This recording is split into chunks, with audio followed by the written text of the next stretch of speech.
Hello everyone. Today I thought let's take up Fritz by Satyajit Ray. Satyajit Ray, as we all know, is a celebrated filmmaker. He's predominantly known for that. Some other little known facts about him are that he was very good with composing music for all his films.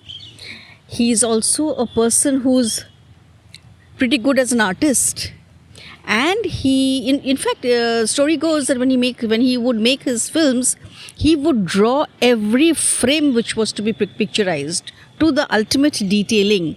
So that's the kind of person we are talking about. And he's also a very celebrated author, and he has to his credit a compilation of short stories. One such story that we are dealing with is Fritz. Interestingly, Fritz falls into the category of a ghost story, an unusual ghost story. Now, ghost story itself is okay. Let's read this one, an unusual ghost story. I read a couple of lines for you here. Fritz is a story with an unusual ghost created by the skillful blending of atmosphere, emotion, and plot. So from there, let's get to this short story, Fritz. And you get questions on ISC, you get questions like, in what way is it an unusual ghost story? How is the ambience of a ghost story built up in the entire story? How is the ambience built up? How does the description help? Most importantly, other than the character sketches of the two persons in the story, you have the open ending. This is a very classic example of a short story which is open-ended, i.e. the reader has to draw his own conclusions from there. So let's have an overview. What's the storyline like? So the storyline goes this way. There are two people, Jayanto and Shankar. They are childhood friends. They've gone to the same school and college and had their growing up years together. And now Jayanto is on the editorial board of a newspaper, and Shankar is a teacher in school. In this story, Shankar is the narrator. It begins this way, where Jayanto and Shankar have been looking forward to spending a vacation together, and they choose Rajasthan, and more specifically Bundi. Bundi is known for a fort that it has, a remarkable fort in Rajasthan. Jayanto was interested in Bundi because he had visited that place as a child. He'd stayed there for some time, some 31 years back, he says, when he was merely 6 years old.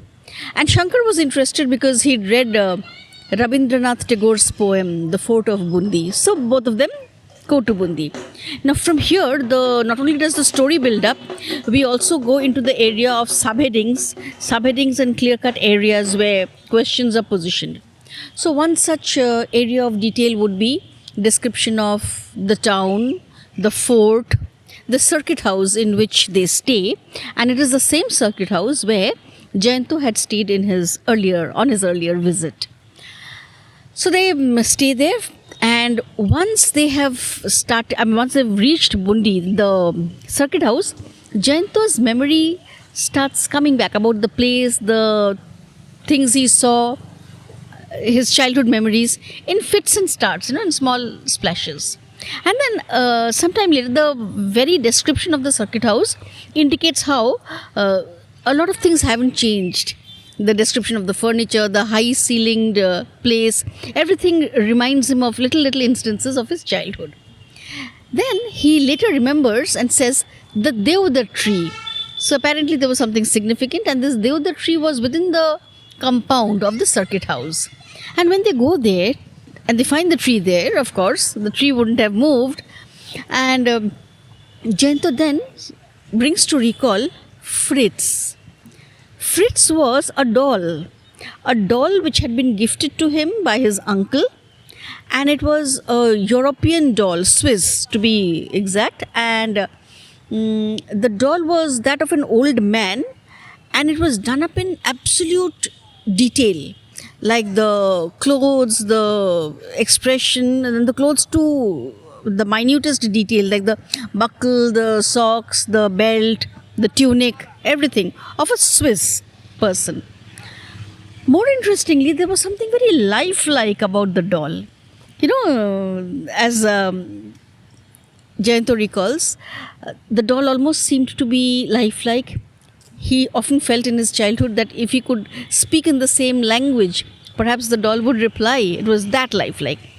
Jayanto grew fascinated with his doll and spent lots and lots of time with it, to a point where he ignored all other toys that he had and just focused on that doll. Then one day, while at the circuit house, some tea got spilled onto his clothes, and he went in to change. And when he came back, he found two stray dogs had ripped apart the doll, totally damaged. And Jayanto recalls saying, well, Fritz was dead. Now, this is a very unusual word choice. You don't say a doll is dead. You say it's damaged, it's disfigured, it's broken, but dead. So he felt that Fritz was dead, and therefore, since he was a very good friend of Jayanto's, it merited a burial. After all, it was of European origin, so it merited a burial. So Jayanto had dug up an area near the Deodar tree and had buried Fritz there. Now it all came back to him. Shankar listened to the whole thing, fascinated to the whole narration.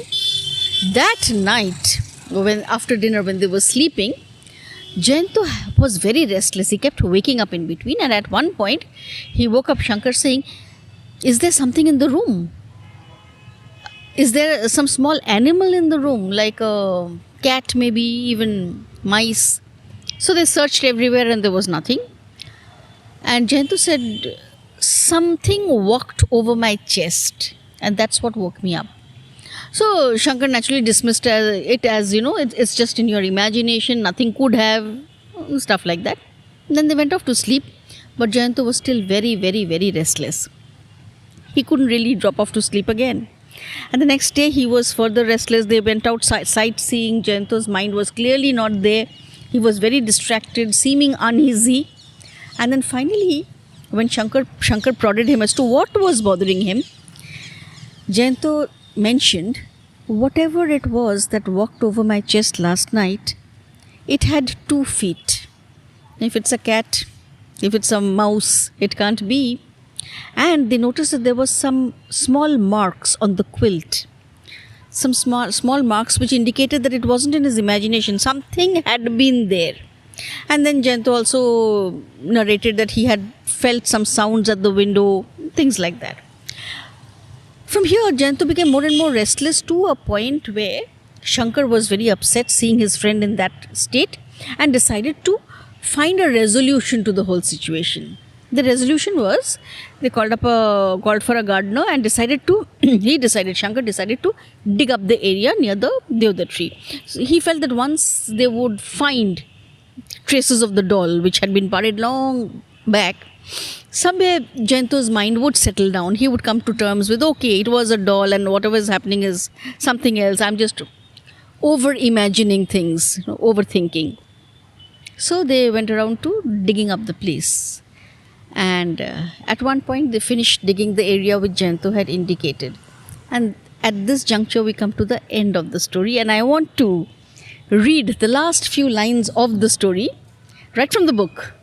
After the area had been dug up, the spade slipped from the gardener's hand.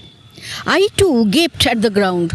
I, here is Shankar, gaped at the ground, open-mouthed in horror, amazement and disbelief.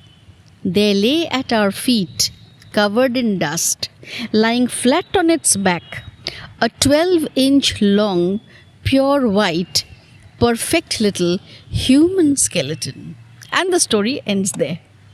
So here, this is called an open-ended story.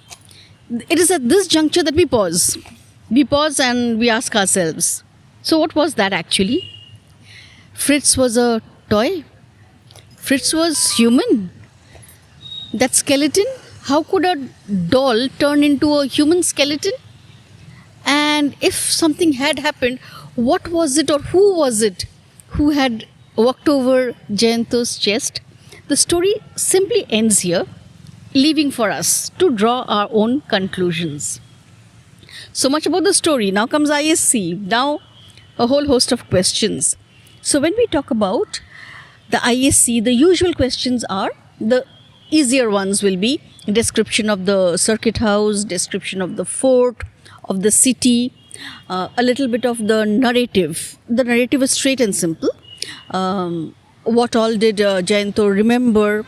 Who was Fritz? Description of Fritz. Also the incident at night where Jayanto felt that creature walking over his chest. However, the often asked question is, how is it to be considered as an open-ended story? And why is Fritz referred to as an unusual ghost story? Because usually when we talk about a ghost story, we talk about a human or at least some animate form, human or some animal, the spirit of which is a ghost perhaps. You don't talk about it in terms of a doll. Also, the moment you say ghost, somewhere we seem to presuppose that the ghost has some intent, malicious intent, intends to do some harm. Here it's not even like that. So it's a very different kind of a ghost that we are dealing with. So in my classes, we would, after having dealt with the story and analyzing it, we would go into writing down, how is this story an open-ended one? What do you mean by an open-ended story? And why would we categorize this story, as an unusual ghost story? So if you feel you've benefited by listening to this overview, please check out ahujaclasses.com. Sign up. Join for the sample free classes. I hope to see you there.